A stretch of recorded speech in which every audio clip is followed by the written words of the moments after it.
Okay, students. So this is your first revision lecture video. In this, we will discuss about the income and expenditure accounts. Some questions which I have given you. Now, see in the 14th question, what was the question? It was asking about the stock of medicine, creditors for medicines, और इसमें आपको show करना है कि वो कौन सा amount है जो कि इनकम एंड एक्सपेंडिचर अकाउंट में क्रेडिट होगा. तो स्टूडेंट्स, जब भी हमको स्टॉक ऑफ मेडिसिन दिया है, opening and closing, 1 second. Yes. So, stock of medicine, here is the opening stock and here is the closing stock. Now, next, creditors for medicine.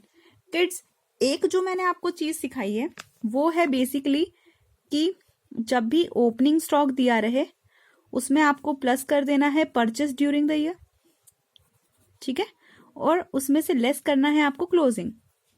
वो किस सिचुएशन में है बच्चों? जब सारा हमारा जो परचेस हुआ है वो अगर कैश में हुआ है तो. लेकिन अगर जब क्रेडिटर्स भी हैं, इट मीन्स आपको कैश और क्रेडिट का अमाउंट नहीं पता है, आपको क्वेश्चन जैसा बोलेगा उसके अकॉर्डिंग आपको चलना है. तो मैंने इसके अकॉर्डिंग आपको एक फॉर्मेट बताया था, अगर आपको रिमेंबर हो तो चेक करो. Here it is calculation of stationery, चाहे वो स्टेशनरी हो चाहे वो मेडिसिन हो कुछ भी हो, तो आपको करना क्या है, consumption during the year. During the year जितना कंजम्पशन हुआ है वो अमाउंट यहाँ मेंशन करोगे, उसमें आपको ऐड करना है ओपनिंग स्टॉक. अगर कोई ओपनिंग एडवांस है वो भी ओपनिंग एडवांस, इट मीन्स वो इसी साल का होगा, इट मीन्स आपको इसमें ऐड करना पड़ेगा. देन क्लोजिंग क्रेडिटर्स, आपके क्लोजिंग क्रेडिटर्स जो है उसको आपको यहाँ से ऐड करना पड़ेगा. देन इसके अब आपने ये जो 3 चीजें लिखी है ना, इनकी जस्ट अपोजिट, जैसे क्लोजिंग स्टॉक लेस हो जाएगा, क्लोजिंग एडवांस लेस हो जाएगा और ओपनिंग क्रेडिटर्स भी लेस हो जाएगा. जब हम इसको प्लस और माइनस करेंगे तो जो भी अमाउंट आएगा, जैसे stationery consume during the year will be shown in the expenditure side. अब देखो उस फॉर्मेट के अकॉर्डिंग अपने को कौन कौन सी चीजें दी हैं. Here is the solution. अब ये सॉल्यूशन है, आपको ओपनिंग स्टॉक दिया है, ठीक है, ऐड कर दो. क्लोजिंग क्रेडिटर दिया है, ऐड कर दो 30,000 एंड 8,000. उसी के अकॉर्डिंग आपको क्या करना है, लेस कर देना है क्लोजिंग स्टॉक को और ओपनिंग क्रेडिटर्स को, तो ये दोनों अमाउंट लेस हो जाएगा. तो here will be your answer and in this manner you have to complete this. ये फॉर्मेट बनाना मत भूलना, ये जैसे ही आपको मैंने सिखाया है वैसे ही उसमें आपको वैल्यूज को पुट करना है, ठीक है. सो ये 14 का आपका सॉल्यूशन हो गया. अब देखो जो अगला क्वेश्चन था, ये जो अगला क्वेश्चन है और वाला, इसमें देखो ये जो 18,000 है ये रिसीव हुआ है इस साल हमको, तो ये हमको कुछ नहीं करना है अभी. यहाँ पे हमको क्या करना है, हमको क्या चेक करना है कि यहाँ देखो अब आप कितने मेंबर्स हैं, 1450 मेंबर्स हैं. वो क्या कर रहे हैं, 100 रुपीज का सब्सक्रिप्शन दे रहे हैं. तो अगर 100 रुपीज का सब्सक्रिप्शन देंगे तो उसके अकॉर्डिंग यहाँ पे कितना अमाउंट होना चाहिए, 145000 होना चाहिए. लेकिन है कितना, इतना ही है. इट मीन्स 45,000 अपने को नहीं मिला है, एरियर्स है. ये क्या है, एरियर है, ठीक है.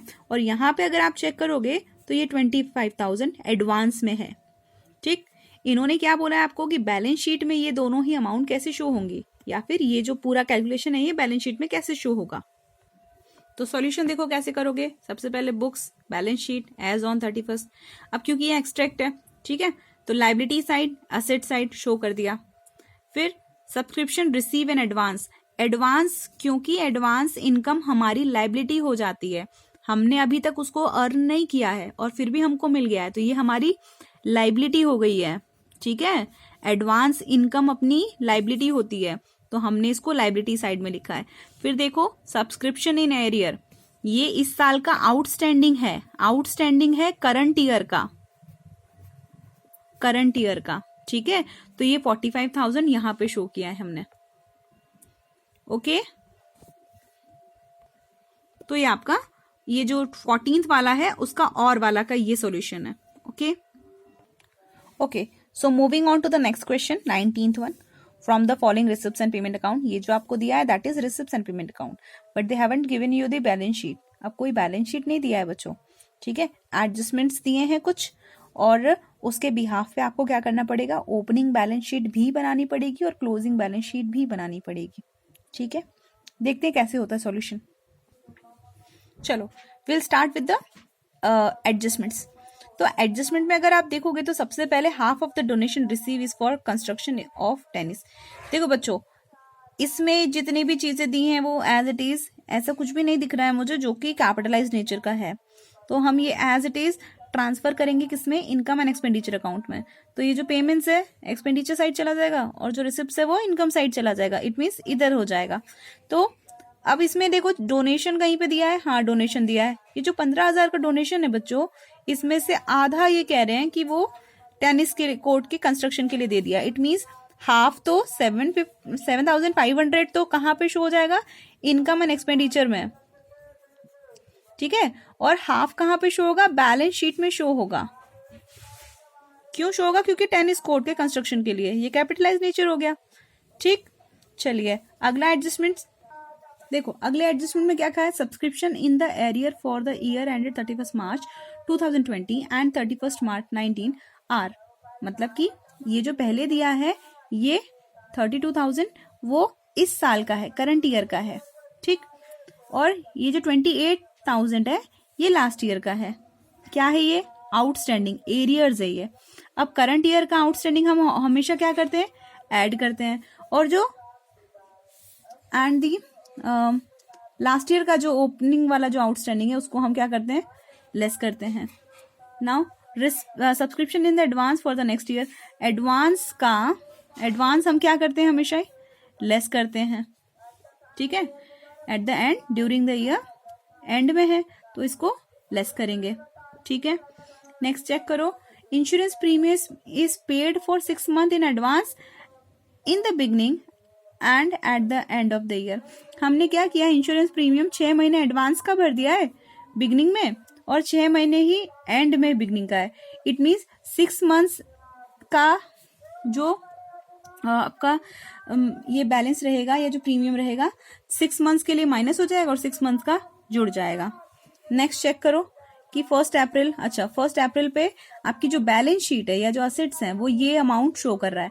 मतलब बिल्डिंग का इतना अमाउंट है, स्पोर्ट्स इक्विपमेंट इतना है, इन्वेस्टमेंट इतना है, और क्लब का मैच फंड इतने रुपए का है।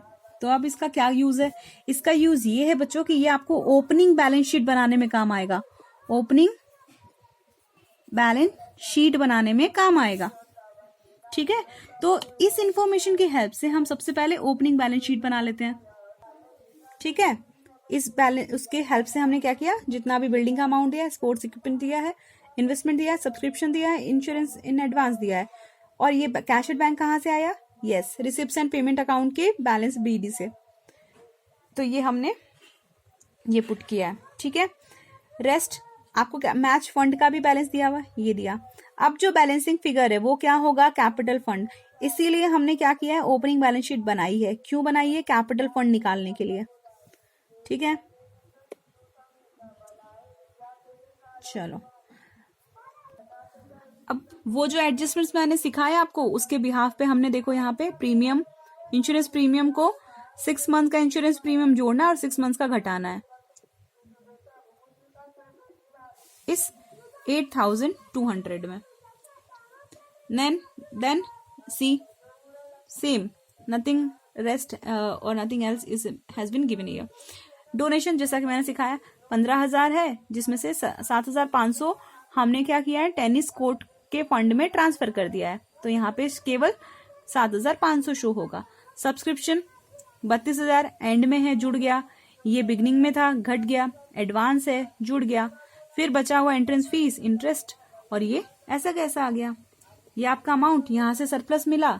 सरप्लस को आप क्या करोगे, ये आपका जो कैपिटल फंड आपने ओपनिंग बैलेंस से निकाला है वो, और सरप्लस को जोड़ दोगे, बाकी सब ऐसा कैसे ही है, ठीक है। तो ये आपका सॉल्यूशन है। I hope all the points are clear to you all.